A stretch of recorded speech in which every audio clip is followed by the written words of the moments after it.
هنتكلم على الفيلم القصير. لا، الفيلم القصير عشان ده برضه لسه. عايزين نحكي معاك عنه، لانه برضه موضوعه والله مهم جدا. انا عارف ان حضرتك كنت طرف رئيسي في فيلم قصير بيتكلم عن جحود الابناء. هو واخدها بمعالجه. هو الفيلم تاليف الاستاذ ايمن فتيحه واخراج الاستاذ فيصل الشناوي. أيوة. ومنصه يعني فضائيه موجوده وعاملينه لله. مش عاملينه عشان غرض منه مش مكسب، بأغراض تجاريه يعني. لا خالص. حتى انا يعني اهدناه لصدى البلد، واتمنى يا رب ان هم يذاعوه حسب ظروف الوقت يعني.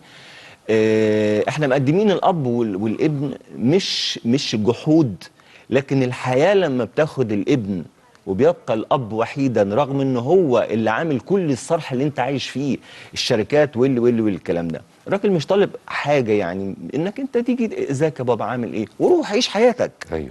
بس وراجل اب يعني من اللي هو ايه، مش عاملينها مأساة يعني بقى ونعيط وبتاع وكده، لا، عاملينها بشكل فاني. انا حتى انا في وسط الحاجات اللي هو بيقول لي حقك عليا يا بابا ما تزعلش مني، وبيبقى بقول له لا انا راجل ما بحبش العكنانه، انا قموص، بلاش الكلام ده. اوكي. لكن تجربه جميله جدا، انسانيه جدا، وخاصه الاب للاسف الشديد مقهور ومظلوم من جهات كتيره جدا.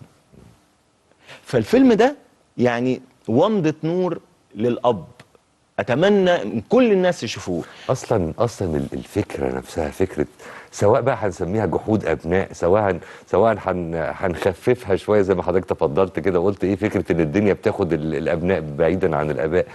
بقينا نشوف لها انعكاسات مأساوية في المجتمع، بقينا نسمع قصص ما أنزل الله بها من سلطان. وعلى فكرة حتى كبار الفنانين ما كانوش بعاد قوي عن الواقع المرير ده.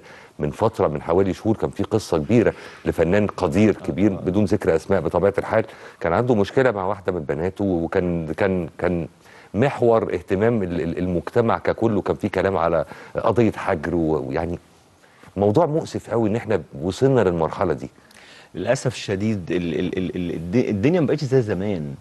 العولمة أو المصيبة السوداء اللي طلعت لنا جديد دي في المقدر، السوشيال ميديا خربت الدنيا، فسخت العلاقات. مع ان المفروض السوشيال ميديا يعني زمان اول ما حضرتك ابتديت مثلا في مجال التمثيل، اعتقد لو كان في ذلك الزمان في سوشيال ميديا كانت هتخدم على ناس موهوبة فعلا وعندها عندها حاجة تقدمها.